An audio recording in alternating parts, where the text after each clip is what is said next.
This channel does not promote any violent, harmful, or illegal activities. All content provided by this channel is meant for an educational purpose only. Top quality और consistent performance के लिए सिर्फ silver pump नाम याद रखना।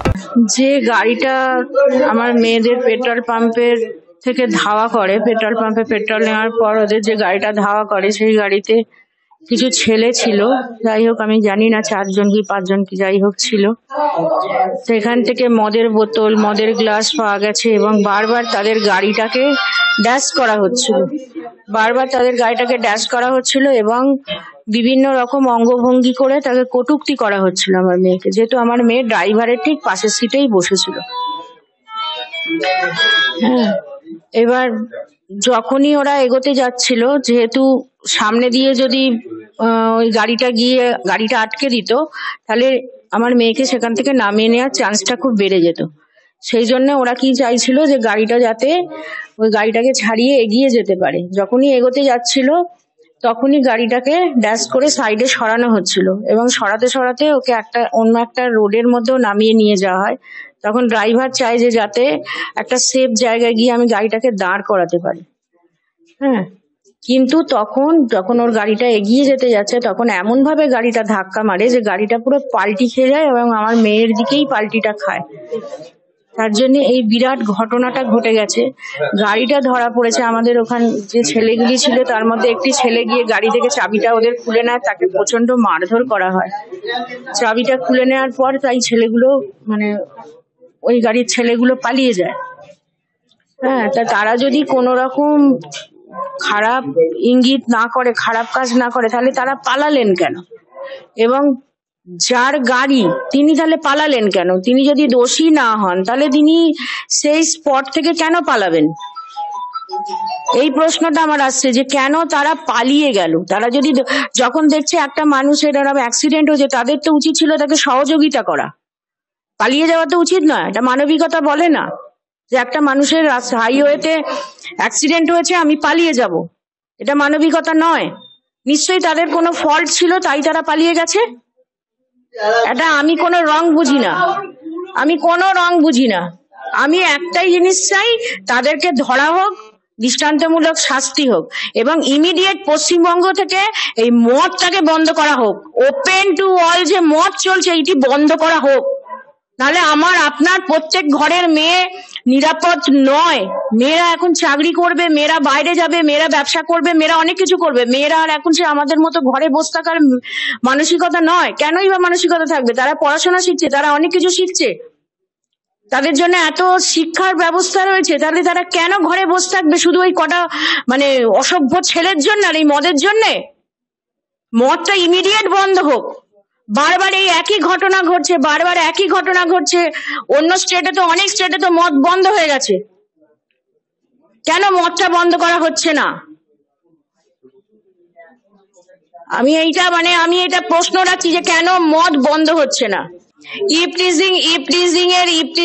শুনুন, eve teasing বারবার বলা হচ্ছে। ইপটিজিং দেখুন, ওই স্পটে তো আমি ছিলাম না,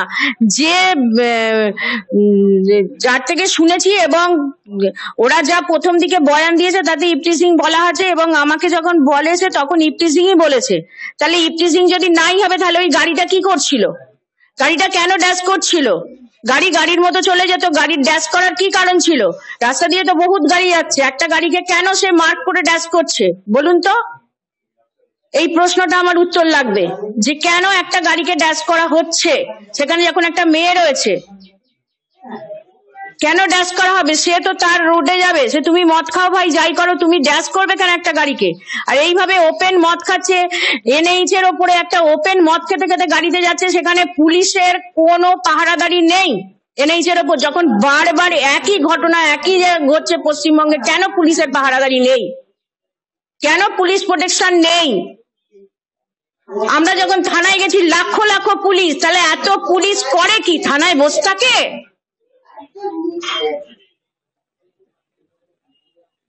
কেন পুলিশের পাহারাদারি নেই একটা এনএইচ এর ওপরে?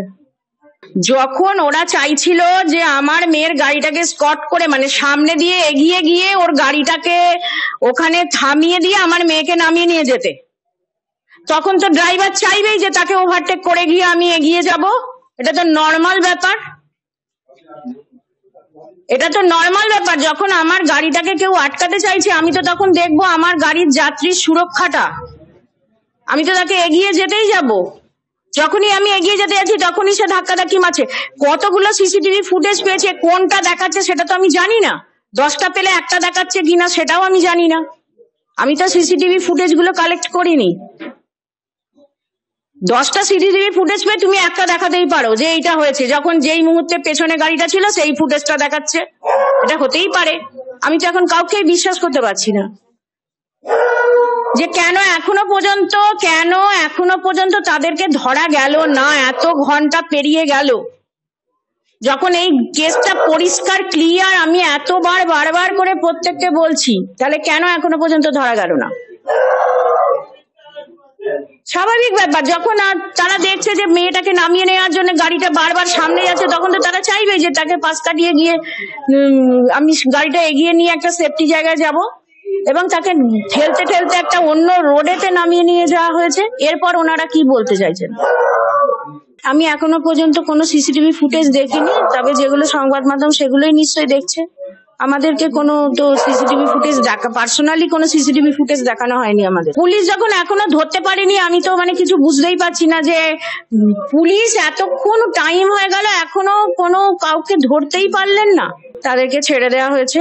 আমরা আবার বডি নিয়ে আমরা আবার থানায় গেছিলাম, তাদেরকে 4 জনকে আটকে রেখেছিল, আমাদের সঙ্গে 2 জনকে ছেড়ে দিয়েছিলেন। তারপর রাত্রে আরো 2 জনকে ছেড়ে দেওয়া হয়েছে। খুবই মানে পরিচিত, মানে খুবই। আমার হাজব্যান্ড 10 মাস হলো মারা গেছেন। আমার বাড়ির কোনো বিপদ আপদ হলে ওরাই এসে আমার বাড়িতে ঝাঁপিয়ে পড়ে সমস্ত কিছু করে। অতএব আমি ওদেরকে কিভাবে সন্দেহ করবো বুঝতে পারছি না।